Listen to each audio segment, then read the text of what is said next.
Cette semaine, pour le Petit Geste Vert, je suis en Beauce, à Sainte-Marguerite, dans une école fort dynamique, l'école L'Étincelle, où ils se brassent plein de projets. D'ailleurs, des étincelles, ils en ont dans les yeux, ces jeunes-là, qui font des projets en environnement, en entrepreneuriat. Bref, est-ce qu'on est prêts, gang? Oui! 2, 1, action! Bonjour, chers auditeurs et auditrices. Aujourd'hui, nous avons une émission spéciale sur l'environnement. Pour ici, l'Étincelle, l'environnement, c'est important. Et c'est pour ça qu'on a développé toutes sortes de projets qui nous permettent de faire valoir cette valeur-là, qui est l'environnement, la protection de l'environnement principalement. Les cordes, c'est la fabrication de cordes à danser faites à partir de tupelures d'érablière.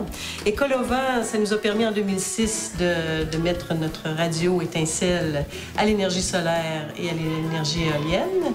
Okay. Et le petit dernier qui s'appelle Promesse de citrouille. Donc, c'est la possibilité de faire notre propre compost pour enrichir la terre de notre champ de citrouille avec une promesse de citrouille encore plus grande parce que là, ce sera notre compost qu'on aura récupéré ici à l'école. On en a profité pour intégrer, évidemment, là, les matières.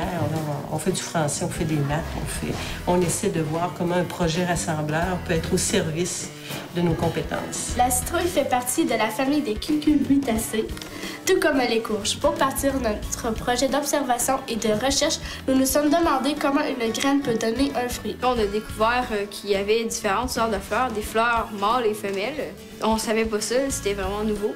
Les fleurs femelles, eux autres, ils ont comme une boule en arrière de la fleur. Ça, la fleur, elle va tomber, puis la boule, ça va devenir une citrouille. Le projet de compost, ça a commencé comment ici? Depuis qu'on a eu le projet des citrouilles l'été dernier, on avait emprunté le compost de quelqu'un d'autre. Puis je me suis dit que ça serait peut-être pas une mauvaise idée. Déjà, on a plusieurs projets écolos. Finalement, on s'en est reparlé plus tard. Et ça a été choisi comme idée pour l'école. Ben dans le fond, on s'est acheté un bac de compost, on l'a mis dehors. Okay. Puis on s'est fait du vermicompostage.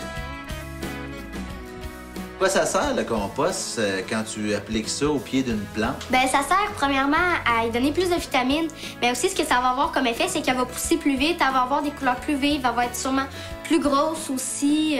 Ce que ça va faire, en gros, c'est que ça va tout simplement l'améliorer. Elle va vraiment être meilleure que des plantes qui vont être plantées dans une terre normale. Votre but, là, c'est d'engraisser les citrouilles. Sais-tu que de faire les plus grosses citrouilles du monde? Non, pas vraiment. Notre but, nous autres, c'est vraiment de recycler. Puis, dans le fond, on sert de ce compostage-là pour planter nos plantes. Fait que, dans le fond, c'est bon pour l'environnement. Oui.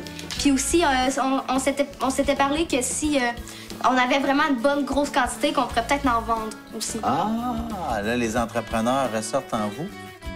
C'est important pour vous, cette volonté d'inculquer des notions environnementales aux jeunes? Oui, mais je pense que c'est important. Hein? C'est l'environnement. Pour les enfants, ils ont cette sensibilité-là. Là. Pour eux, préserver... ils sont attentifs à ça. Ils sont réceptifs aussi. Préserver l'environnement, c'est important. Je pense qu'ils voient beaucoup l'impact que ça peut avoir. Ça leur permet de faire la part des choses, mais aussi de s'investir dans des projets qui leur permettent de protéger l'environnement.